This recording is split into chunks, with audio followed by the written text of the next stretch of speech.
Rihanna, welcome aboard to the show. So happy to have you today. Oh, thank you so much. I appreciate the invite. Rihanna, I want to start from something pretty basis. What does your day look like? Like what's a day-to-day look like? And explain to us what you do. What is an SOC Blue Team? What is that actually? Well, I always say, do you want my corporate America answer or do you want my I'm not in the office answer? Oh my God. Wow, probably a mix between the two. If I was to describe my job and I would say a pop culture reference, there's this dog sitting in the fire and he has like a coffee mug and he's like, oh, it's fine. Everything's fine. It's fine. My corporate America response is essentially the security operations center is your first defenders, right? They're essentially your first responders for the business. These people are the first eyes and ears to any security risk or threats that are happening. So this can be anything between a user escalation, something happening at the EDR, the firewall. These people are so involved, hands on keyboard 24/7, prepared to jump on any types of risk and threats. I also call them the adrenaline junkies in the business. They're probably the people you'll see walking around chugging two energy drinks and popping Tylenol This is multivitamins true. This like is no true. other. This is true. But it's a pretty fun day. I always say I walk into my job not expecting anything. Yes. Just because every day is a new day. That's probably honestly why I really, really enjoy the cyber defense side of the field. So the dog saying it's fine, it's fine. It's just the vast majority of false alarms, right? That's the reference I there. would say But false alarms or the complete opposite where everyone has a problem that day and it's just like, oh, okay, it's just a typical Monday. when it rains, it really does pour. I mean, that's how it works.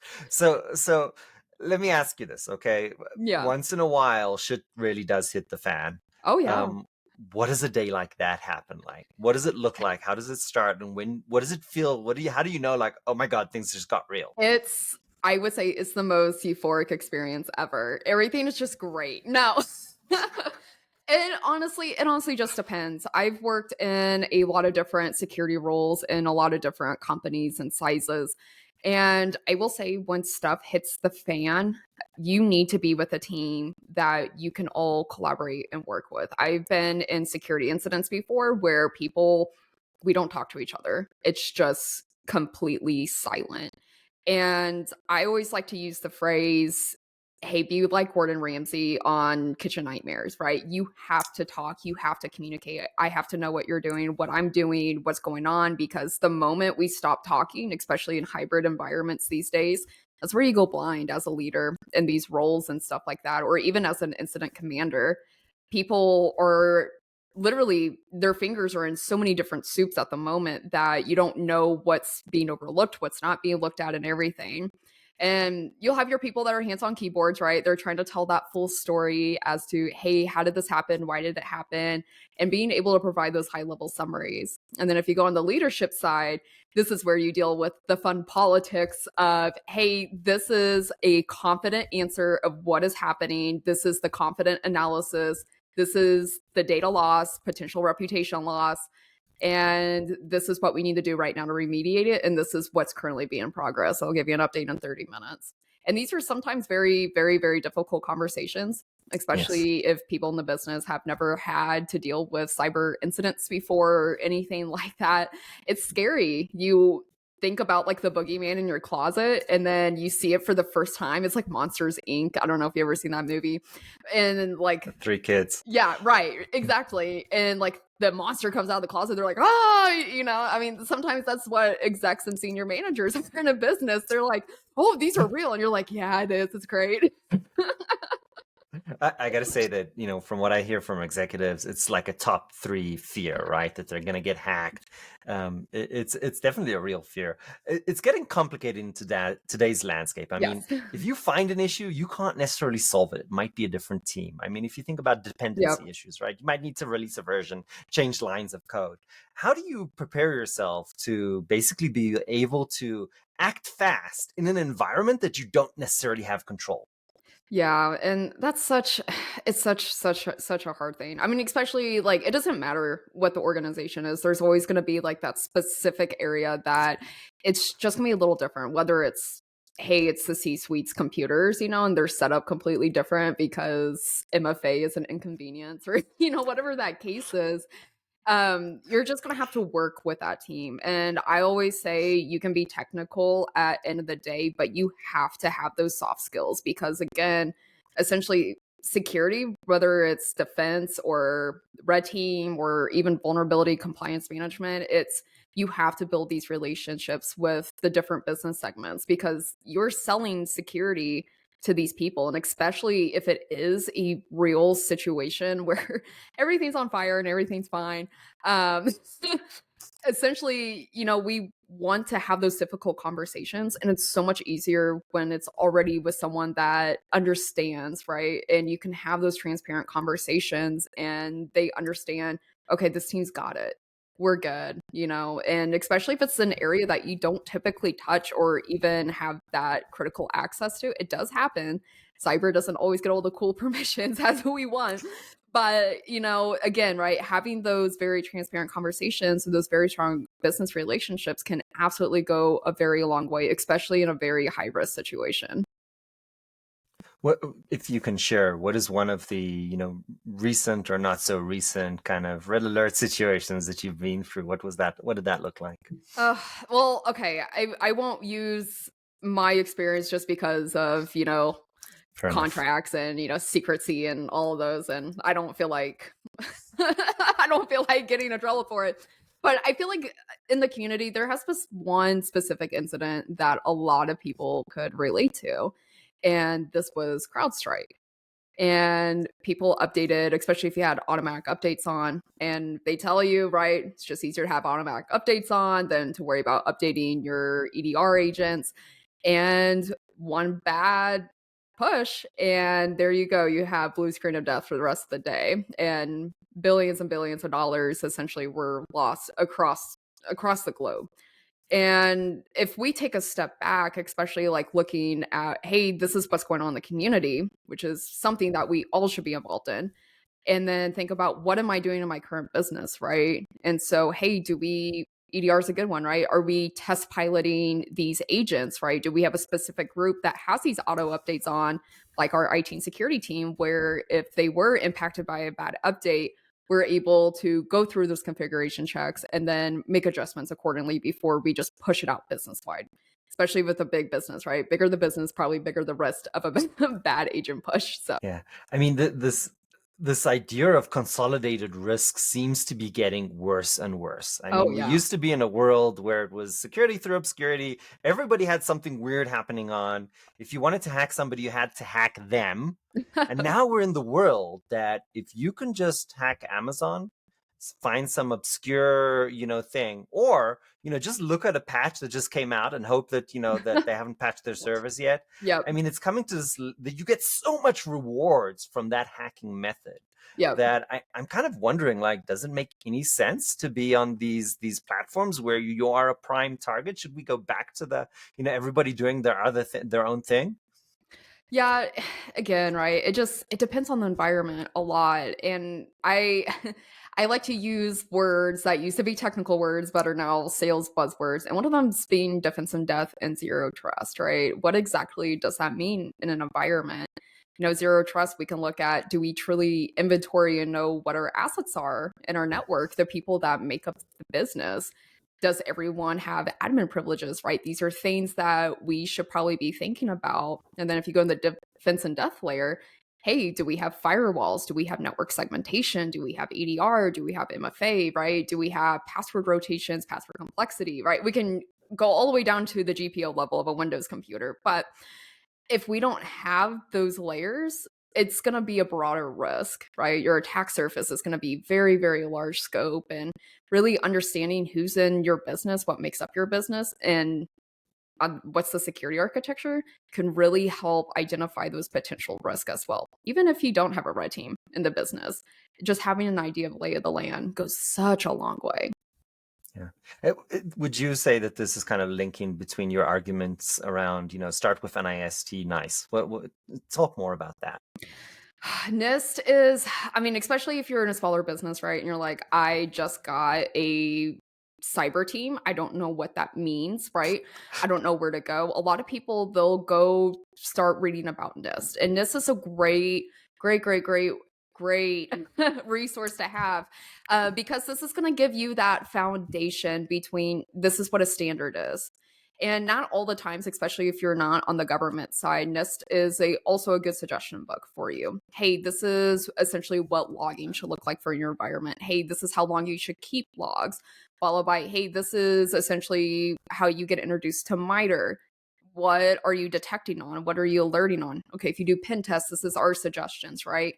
And again, right, not all the time will this be applicable to corporate whatever, just because this is just standard across the globe. And you can take those and apply it back to your business. And then again, that's how you might be also able to evaluate your potential gaps.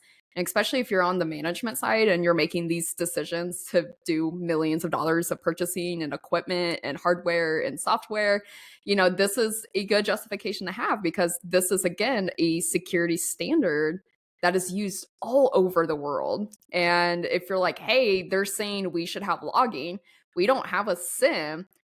Oh, if we have an incident, we literally do not have data to support if we were breached or not. Okay, well, if you have cyber insurance, now you don't have data to give to your cyber insurance. And now your insurance probably went up because now you don't have that mechanic in your environment. I mean, this whole topic of, SIMs and cyber insurance working together, I feel like there's such a huge potential here. Like, Yep. why aren't we getting, and not only SIMs, but also our compliance, but not from a compliance perspective, but what are we really doing? Like, why aren't we getting cyber insurance discounts based on our security posture? Like, I'm just putting it out there, I right? mean, seriously, I was, someone made the joke to me the other day. They're like, cyber insurance is turning into a pyramid scheme. And I was like, Yeah. yes. Yes. Yes. I was all like, well, if you know a guy, let me know. I mean, that to me, that just says that it's ripe for innovation, right? Some company's Yes. gonna do something here. I love that. So let's say we don't have the money for professional red blue teams, small companies, small and medium. Yeah. How do we even approach cybersecurity? What do we Yeah, do? How do we and look at it? it's a lot. Again, I always say cyber costs the company money. We don't make the company Yeah, revenue, and so we yep, tend cost to center. ask. Yes, and we tend to ask and ask and ask and ask. And eventually stakeholders and people like that, they're going to be like, "Are you nuts? Like, we just gave you a couple of zeros and commas for this one thing, and you're turning around asking for like a no, that doesn't make sense." And then next thing you know, there's layoffs and Yeah, people that don't make the company revenues, sometimes HR, new salespeople, or even your IT and security folk, right? They're going to be, especially in today's world, they're going to be the first on that layoff handle. So it's sad, but it's true. And so now it's like, hey, what can we do more with less in the world? yes, Especially if you're a smaller company, right? You don't have a big budget. And if you really think about what is cyber, there's so many different corners. Bigger companies tend to have specialized teams that do specific skills like pen testing and vulnerability and risk and you name it. And then if you go back down to the smaller companies whose cyber team is very, I would say, mature, right? They just started. A lot of people are going to be wearing multiple hats just to compensate for that smaller revenue and that smaller growth. And this is where people start going into, I would say, MSSPs. And so they start contracting out because they're not paying for the benefits of another person. They're typically, third party service.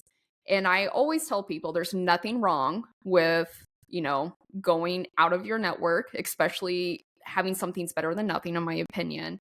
But then also really training your users to identify these potential risks and threats. It's free to tell new hires to not click ads. It's free to tell new hires how to spot for phishing, right? And there's a lot of things that you can do that's budget friendly that you can bring back to your users. Now, I always do suggest, we're going to be talking about MSSPs and stuff like that. I always tell people, read your contract.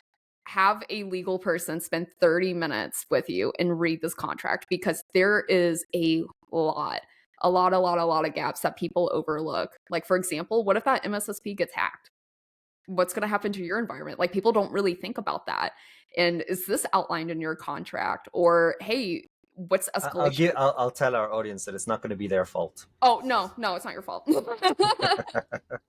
But like, these raise questions that people really don't think about, and people just sign off these billion-dollar contracts for security providers, and they don't even know what their contract says. So, Right. really work with a legal person, read the contract, go through it. It's okay to ask questions, right? It's still a service at the end of the day. I probably call my router for my Google Fiber all the time, and I'm like, hey, I see you guys offer this package. What is this? What's the difference? Nothing wrong with that. So I have a question to you. Okay. This is a difficult question, so I want to frame it as pros and cons. Pen testing, penetration testing can be very expensive. Now, if we talk about the small to medium businesses, it's a tough pill to swallow. It is. I've heard people, and when I say I've heard, I mean me, who have been talking against pen testing. I want to ask you the pros and cons of pen testing, and I want to put the pros and cons of pen testing against white box, periodic, like twice a month, once a month, white box architectural testing. Yeah. Thoughts? It's a loaded question. Yeah. So again, it just, I always go back, it depends on your environment, right? If you're someone that has very, I would say, detailed compliance, insurance guidelines and outlines, and it says, hey, you have to do XYZ type of annual test, and if pen testing falls in that, then absolutely, right? It's no way out of it. But again, why are we doing the things that we're doing? For example, I went to a conference recently, and I won't name the company, but this user came up to me. They're like, it is so frustrating to work with the business. And I'm like, well, yeah, but what do you mean, And they're like, well, for example, like, I own all of our vulnerability management process. I also oversee like our pen testers. I oversee that whole area. And I said, okay. And there is a group in the business that refuses to patch their computers because, quote unquote, it's going to break what they're doing. And I said, okay, story as old as time. Yeah. And the person goes, well, here's the thing. I was so sick of them saying no. I made sure they were on our next pen test. And I was like, what do you mean? And he goes, I sat down with that team in a room, and he goes, and I did a live demonstration of this because I was so annoyed with it. And I was like, okay. And he took this team. He took, it's a smaller company, and he even took the CEO in, and they sat in a conference room, and he pulled up their website, and he goes, this is why you guys need a patch. And he just went ahead and exploited that entire website, starting with the default password of admin. And No. yeah, I know. So many questions. And he went ahead and just kept on going. And the CEO at the very end, right? He didn't understand security.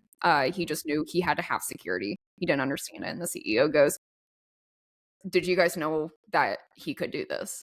And the team's like, yeah.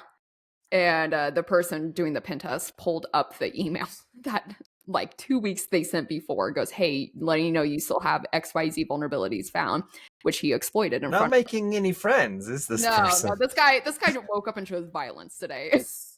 Yeesh. This is weapons of mass destruction, having the email ready to be like, yep, these fuckers didn't do their job. He had evidence ready to go for this. Yeesh. And the CEO goes, okay.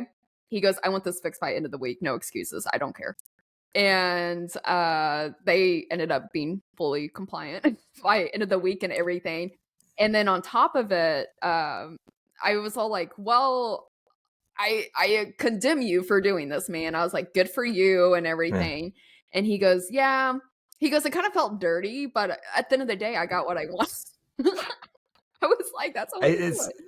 But again, right, going back, I feel like there's a better way, right? Like when you think about building relationships and communication, like if you had to get to that level, and I'm over here preaching, in the beginning of this, hey, make sure you have relationships with different people and everything. No, that out the window, right?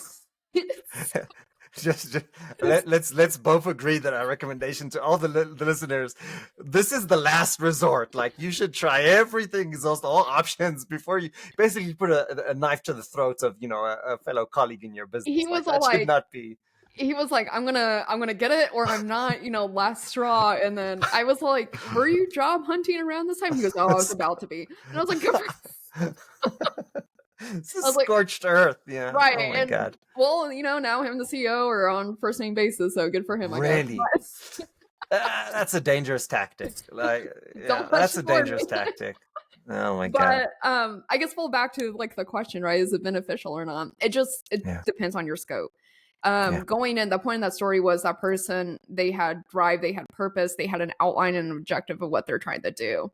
And a lot of people, they're like, oh, I just want to see what the pen testers can find and exploit. And not all the time is that going to be beneficial, right? It's as if you're walking in your neighborhood and you're trying every single door, every single car, every window, just to see if something's unlocked so you can go in and steal something and then leave just because you can't, right? Yeah. And if we think about pen testing in that scenario, I'm not a pen tester, so if I offend anyone that is a pen tester, I'm sorry.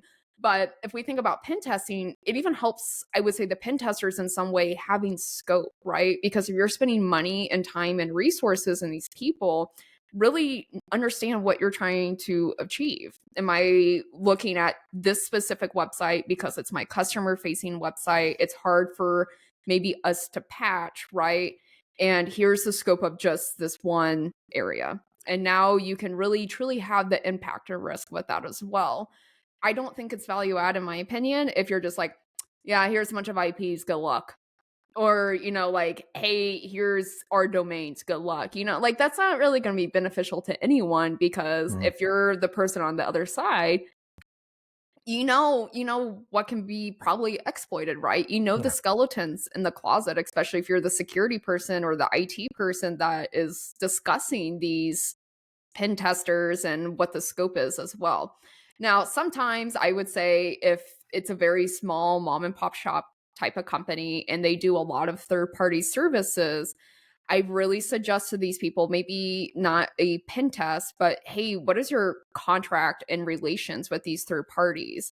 Because sometimes people will have third party IT come in and they will do like remote desktop support and stuff like that just because they can't afford that IT service.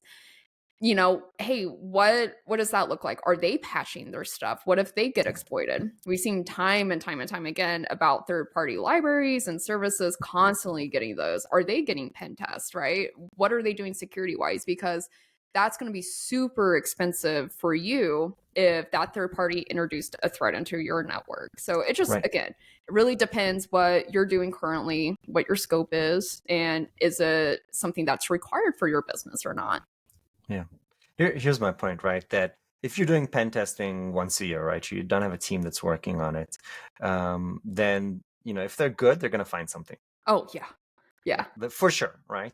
And really the easiest way to basically break in is to find some patch that you just haven't patched yet and then to use the exploit. So, you've paid now $25,000-$50,000 to do what, right? Just be hacked. And my point is, well, there are alternate methods of continuous security posture where you're really saying, okay, let's have all these vulnerability scanners working all the time. Let's have our actual code that we're producing being scanned for third-party parties. And like, if you're doing pen testing, my argument, me getting angry here for a moment, if you're doing pen testing, but you're not doing all that, I'm saying that doesn't make sense, right? You should start with all those other things. And maybe, like, and again, right, this is your first time having a pen test. This is great data to have to set your roadmaps and stuff like that. I always ask people, are you even collaborating with your security team or MSSP? Are they getting the alerts from the pen testers trying to do this activity? If the answer is no, probably should go back and see what gaps are potentially missing, because then that's how you're going to start getting into that detection engineering and that threat hunting side of the defense area. It's super nerdy over there. So we're going to do a pivot now.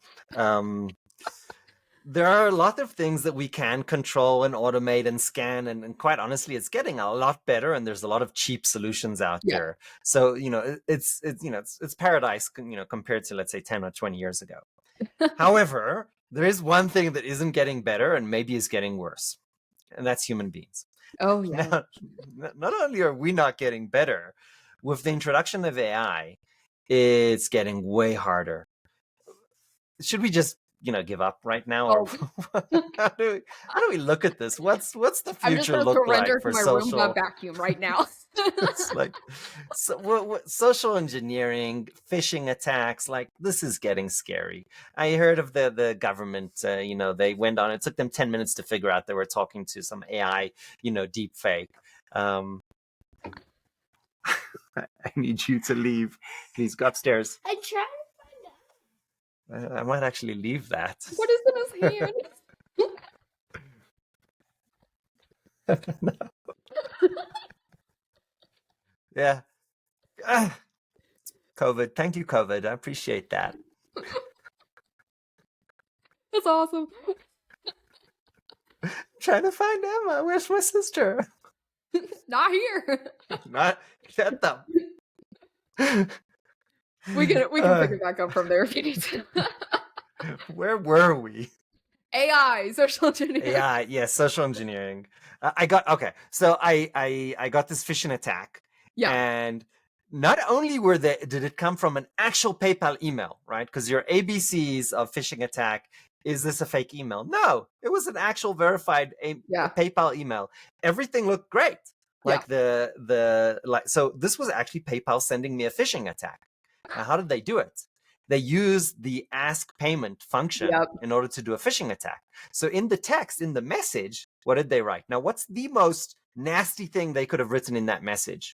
It could have been Take a guess. Fraud. Yes, you got it. Yes. So they said, yes, you got it. Good job. So they said, like, oh, if this looks like a fraudulent message, call this number. So you called the number. So no, of course not. No, I didn't. No, I didn't. But the brilliance of it, right? They're attacking you, through the psychology of fear that this might be a phishing. If you are smart enough, they're like, and then it gets to their phishing hotline, and you can, if you say, okay, no, it's not phishing, then you pay now. So like multiple ways for you to basically go down that rabbit hole and basically be susceptible to their attack. And I'm like, this is evil, and no deep fake even involved, right? No personalization involved. They didn't even get to that level, and it was still really good. So it was like, if I was like stuck on this for a minute or so, I was like, oh my God, like, the reaction before the thinking. Yeah. No. Have you seen any kind of deep fake hyper personalized AI attacks yet, or not yet? So and it's funny you mentioned this. So my podcast that I do, I actually deep dived around the US election season one day and was like, hey, what's going on with the election season? Turns out the amount, and it's so crazy. When it was originally Hillary versus Trump, there was a whole, like, I could talk about this the entire episode, and I won't, but there was a whole side of weird cyberness around that time. And so a lot of it was trying to like sway voters, and stuff like that. And it's not uncommon, right? You go on the internet and you will see things that are geared towards your algorithm and stuff like that. And a couple of my family members, they messaged me videos, and I'm just like, can we not, And then I was like, oh, wait a second. And I was like, why does Donald Trump have 6 fingers? And I like had to back it up a little. And it's always the hands. It's always the hands that creep you out. And and so I backed it up a little bit, and you can just see the little bit of fabrication. Like, if I did not notice the hands, it was so smooth. And I was like, this is fake, right? And they're like, no, it's not. And I was like, look at, minute 3:56 seconds and look at the hands. And they're like, what? They're like, Donald Trump has 6 fingers? And I'm like, no. I was all like, no. I was like, Oprah Winfrey has 6 toes. Donald Trump does not have 6 fingers. And they're like, no way. And so I was like, yeah, that was AI. And so then I had to explain like what deep fakes are and all this other stuff. And Twitter, X, sorry, formerly Twitter, They actually had to shut down their AI bot service during the Mm, election season for a bit. And just based on how that bot service was programmed, they would pick up information that was badly fed into it. And so it was spitting out bad political information with stuff that mm. wasn't accurate and everything like this. And they had to shut it down and like roll back a version and put some guardrails back up on it because it was a cycle of just trash essentially at that point. And I think Google had something similar not too long ago with the same thing. But I always tell people, especially with phishing emails these days, it's so easy to have an email run by these services and stuff like that. I can ask ChatGPT any day to be like, hey, can you write me an email that says my password got compromised and I need to click this link to reset my password? And, Chat's going to give it to me. And I'm like, cool, can you write this in HTML? Can you provide some fancy CSS to it? You can even ask it to look like specific like social media pages. Like, hey, can you use the same branding as Meta? Can you use the same branding as Blue Sky? And it will absolutely create all of those libraries for you. And so as a threat And actor, even if it says no, all you yeah, have to say is like, "Oh, I'm a student in a design class, and I yep, need to show yep, this." yep, As, yep, yep, like yep, you yep. just give it some bullshit explanation, it It eats doesn't, it up yeah, and it doesn't have dishes feelings. out It what you doesn't asked know. for. Yeah, these It's not guardrails, I lying don't if know. it doesn't like, live. So Oh my god. but it could give you all of this stuff in just like in a snap of a second. So if I'm a threat actor, absolutely, like I'm gonna Yeah, probably use these service calls and everything just to automate my email services on the back end. And then you can automate this through your, scripting platforms or your yep, phishing services, and it just bada beam, bada boom, you're set and you're yep, ready to go. And yep. so people are often Add on some asking, scraping in from your LinkedIn and from your website, and add on some oh yeah, GPT to do personalization. I mean, it's it's horrifying. crazy. Yes. And I even asked the Open AI service from ChatGPT to like, hey, can you do pictures of Reanna Schultz doing this? And a Yeah, couple of them, I'm not gonna lie, I look great in the Star Wars universe, but a couple of them I'm just like, no, that's not even close to me. But it's crazy with stuff that's open source and that you could just research and find. yeah. Yeah, it's gonna grab it. But it's But getting, the problem is that even if we're having these issues with the hands, with text, like I don't know if they fixed that already, right? Text doesn't come out right. yeah. This is going to be fixed in the next year, 2, 3, Oh, 5. Like yeah. all of these problems are going to go away, and Yeah. it's going to be super, super And realistic. it's so wild, like, especially people that are in the security education side of things, and they're paying for all of these security education services. It is gonna be so hard for these education parties to keep mainstream to these new types of threats and everything. And so people are like, how are we gonna train our users against, like, these new social engineering tactics? And one of them is, first off, just like when we were told as kids, you cannot believe everything you see on TV. It's the same thing with the internet these days. You Yeah. cannot believe everything you see on the internet. I posted this on my LinkedIn and my ex recently, and it's like, hey, I verify everything with three sources because to me, three is a pattern, two is a coincidence. And if three different unique sources are saying this, reputable sources, by the way, not just Right. random ex Right. posts, like reputable sources, okay, I feel confident sharing this with my friends, my family, my colleagues because again, otherwise I'm going to turn into my family members who send me political videos of six finger Donald Trump. And I'm just like, wait a second, that's false information we're passing around. Yeah. And then the other thing is ChatGPT, yeah, it can fix grammar, it can fix all of this in the day. It is going to be very hard for it to talk like a person. And it's hard for it to be authentic. And Yeah. so even now with like businesses cracking down on, hey, you probably shouldn't be submitting company emails to these Gen AI services because it has company information in it. A lot of that hopefully is going to help to make more of those emails authentic to tone and direction and stuff like that. It's very, very hard for these services to act like a human because it's not, at the end of the day, it doesn't have these same emotions and personality traits that we do. And so when you receive these emails or even phone calls now, what does it sound like? What's the tone like?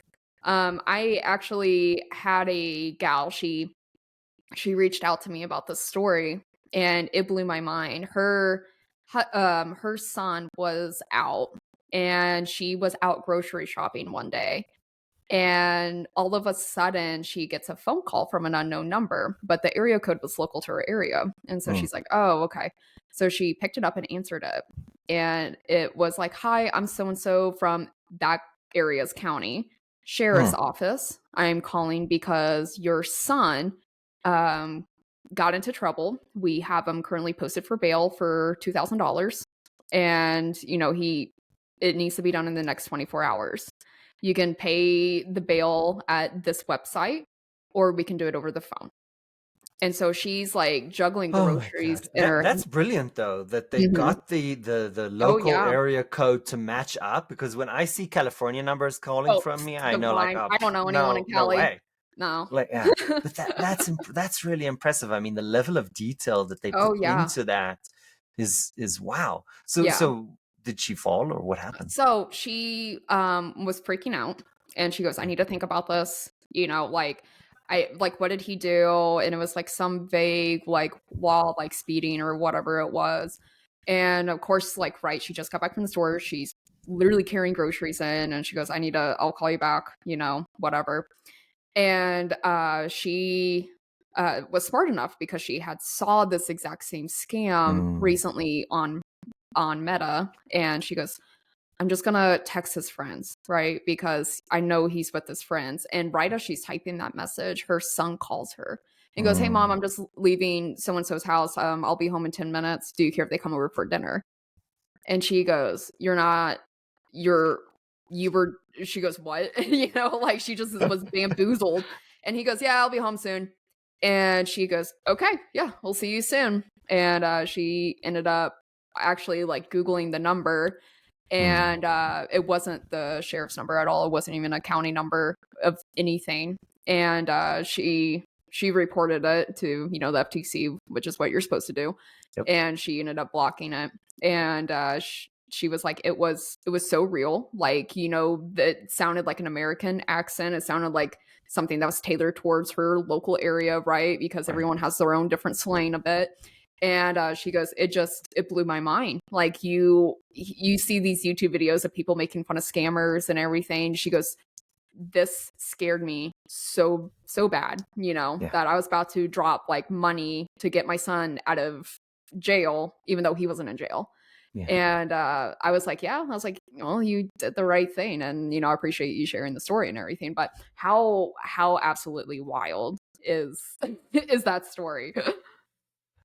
There's a level. Obviously, if you're a scammer, you're evil. But there's an additional level of evil if you are tackling these like hypersensitive psychological issues, right, around the Yeah. safety of your family.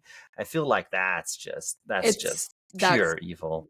yeah, I couldn't even imagine like getting a phone call and it was like, oh, hey, so and so's in a car accident, like we can't, like, insurance and about, like, there's so many things that you can start tugging those emotion Right. strings on. And that's really what social engineering is at the end of that day, right? It Yeah. is making sure that they're having that psychological connection with whoever. I mean, don't get me Yeah. wrong, there's like the random, I would call it crap mail that goes out, but like when the true threat actors that are out there that are really sophisticated, they're putting money towards their threat services and stuff like that, like they are 1000%, they don't care about your emotions. They're out there to target it, and they Yeah. really hone in on that fact that, like, hey, you're a person at the end of the day that's providing for their family, and they will absolutely abuse that fact. And Yeah. it's so crazy, like how it's gonna be. I mean, as a person that works on the defense side, I think it's a little bit cool how it's evolved, but a person with a family, absolutely. Like, Yeah. my parents, they're in their 60s. There's no way that, to me, I feel confident that they're gonna be able to pause and think, right? No, Yeah. they're gonna react because they're good people. But yeah. Yeah. I feel like that it's getting so good that I am unsure at this stage that education is the answer. I Yeah. feel like we're putting a lot of faith into education, but technology is just moving so fast that we may need to just, as an industry, agree that there's certain things that everybody is going to start doing. Yeah. Um, and it's everything from the fact that every single person needs to use 2FE, right? And like physical tokens, not Oh, yeah. not text messages or apps. and that has its own set of problems, right? There's a company that came out with a ring, a 2FA Oh, ring. yes, yes, yes. So I thought that was pretty cool. But then on the other hand of this, there's the stuff of like, should we like rethink our protocols? Should we rethink our communication? Like, how is it possible to buy a domain without authenticating your ID? Yeah. Can somebody explain to me how you can buy a domain? Well, maybe in America that's a ridiculous question because we can vote without an ID, but let's not get political. Let's at least need an ID to buy a domain, because if you can't buy a domain, you can't send all these spam emails. You can't do all this stuff. Why is there no know your customer for Snapchat, right? So much sexual harassment and Oh my God, pedophilia yeah. going on Snapchat. Like, just know your customer regulation would kind of make at least half of that just go away overnight. It's ridiculous. It's crazy. Like, even think about, I always say you need a actual ID to sign up for a banking account, whether it's business Yeah, or personal these days online. yeah, You have to have a valid ID. And a lot of these sensitive stuff that can absolutely be abused, like, it's crazy. Like, you need to have something to validate, you're purchasing a domain, you're doing all of these things. And because again, they can turn around and use it for, hey, here's a fake website that looks like this. yeah, I'm impersonating it, I'm not Amazon, I'm a zero on, or whatever. Like, people that don't understand the difference, it's gonna look legit yeah. to them, at face value. So yeah, good points. Yeah. That's And an interesting one. I spoke to this really interesting gentleman. He had a completely different solution in mind, but I think the premise that he had was really, really interesting. What he said is basically this: it should be like a license plate. Yes. Like, why shouldn't we have all like our social license plate? Doesn't tell us who you are, doesn't tell where you live, it doesn't tell even what your name is. So you still get that anonymity online. Yeah. But if we had, instead of a social security number, sorry, in addition to a social security number, we had a social cyber security number, whatever. And it's just a license plate. It means nothing. It can't be tied back to you unless you have Yeah. a warrant, right? A legal warrant by, what, lawyer, police, I don't know who the hell gives those. And then that's the number you have to use in order to get a Snapchat account. Yes. That's it. And Yeah. then it will go and cross-verify with an API with the government. And that's it. We know that you are not a pedophile with 50 accounts. Yep. Right. And Yep. if you Yep. are, then the government knows how to get you. I don't know. It just seems like we're skipping some really fundamentally simple things, and we're just not doing them. Yep. And if we put on our tinfoil hats, it's like, well, how much of GoDaddy's revenue would disappear overnight? Oh my gosh. GoDaddy So would have, it would just crash. Like, there's a revenue model here that, like, this crime is paying a lot of money to a lot of companies who are supporting the infrastructure to do so. yeah. So that, I mean, I can see why a lot of people wouldn't want to do it, but yeah, that's a whole different That's a topic. whole different conversation. Like, what budget's gonna get cut, Oh, Lord. No, we don't need an Rihanna, education system anymore.